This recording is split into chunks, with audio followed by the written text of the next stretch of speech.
뭐야, 전기차를 1972원에 판다고? 당장 사야겠다. 아, 이제 주차도 했으니 충전을 해야 하는데 설마 불이 나진 않겠지? 1972년 후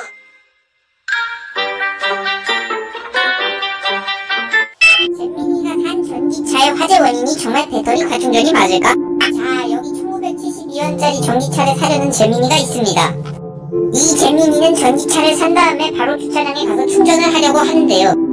근데 잼민이가 전기차를 충전했다는 사실을 까먹어서 전기차가 배터리가 충전되는 채로 1972년이 흐르게 되고 결국 전기차는 불이 나고 맙니다.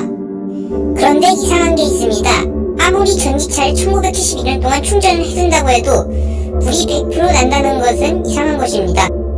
왜냐면 전기차 충전기에는 과충전 방지 시스템이 설치가 되어 있기 때문인데요. 지금 보시는 것과 같이 전기차 충전기에 있는 노즐을 전기차 충전구에 꽂으면 전기차 충전기에 있는 전기가 전기차의 배터리로 이동하게 됩니다. 그런데 전기차 배터리에 전기가 너무 많이 쌓였을 경우 화면과 같이 전기차 배터리에 폭발이 일어나면서 결국 전기차 전체에 화재가 발생을 하게 됩니다. 이런 현상을 방지해주는 게 바로 전기차 과충전 방지기인데요. 과충전 방지 장치는 전기차의 배터리에 전기가 일정 수준 이상 충전되었을 때 폭발을 막기 위하여 전기를 공급을 끊어주는 역할. 만약 잼민이의 전기차가 불이 난 이유가 진짜 배터리 과충전이라면 잼민이가 사용한 전기차 충전기에는 배터리 과충전 방지 시스템이 없었던 것입니다. 그런데 잼민이가 사는 나라에서는 모든 전기차 충전기에 과충전 방지 시스템이 설치되어 있어 잼민이의 전기차의 화재 원인이 배터리 과충전이라고 할 수가 없습니다. 그렇다면 잼민이의 전기차의 화재 원인이 무엇인지 알아보도록 합시다. 첫째, 배터리 충격. 이게 무슨 말이냐면 전기차에 밑에 깔려있는 배터리가 이미 손상을 받은 상태에서 전류가 들어가 배터리에 있는 전류가 새어 화재가 나서 차가 터졌을 거라는 것입니다. 전기차 배터리 손상 원인 중에 하나는 과속방지턱에 의해 손상이 되는 것인데요. 말 그대로 과속방지턱을 올라가다가 차 밑판에 있는 배터리가 과속방지턱에 걸려 배터리에 손상이 가는 것입니다.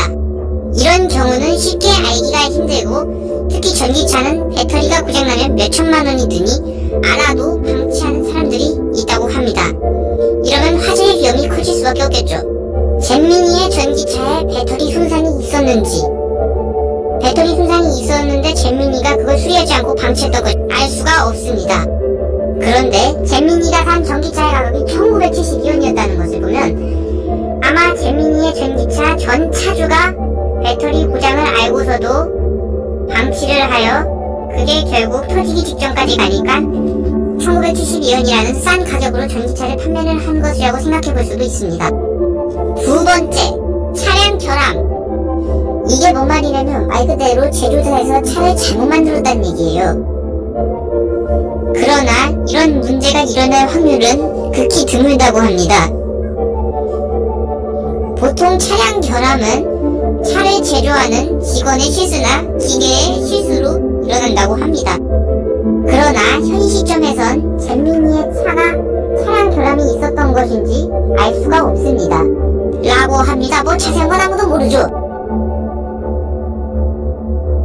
세 번째, 과격한 차량 운전 및 차량 임의 개조.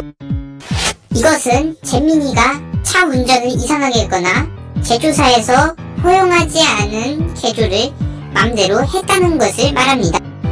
제조사에서 하지 말라는 개조를 한다고 법적 처벌은 없지만 만약에 하지 말라는 개조를 할 경우 나중에 자동차가 고장났을 때 무상 수리 기간이어도 수리를 무상으로 받기 어려울 수가 있습니다. 자, 여러분, 제가 제조사가 허용하지 않는 개조의 예시를 보여드리겠습니다.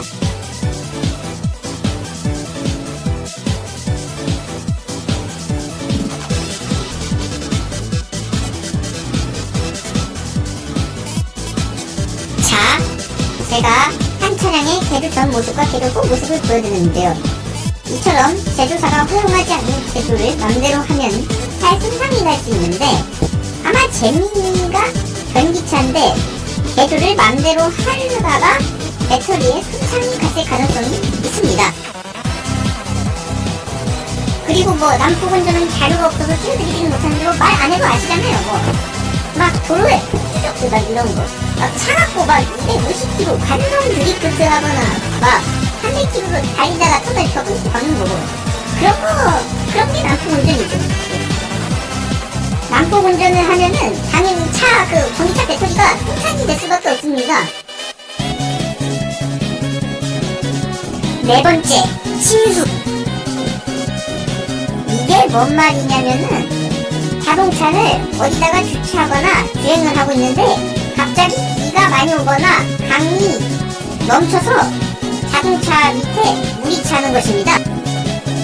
전기차 배터리 쪽에까지 물이 들어찬다면은 당연히 배터리가 손상될 수밖에 없겠죠. 또한 전기차이기 때문에 배터리에 들어있는 전기가 물을 타고 감전돼서 사람을 죽일 위험도 있으니 전기차가 침수되면 빨리 대피하셔야 합니다. 그런데 말입니다. 제가 지금까지 말했던 것 중에서 과연 재민이의 전기차 화재 원인이 있을까요? 저는 모르겠습니다. 난 사실 재민이의 전기차 화재 원인에 대해 아무것도 단 하나도 아는 게 없어요.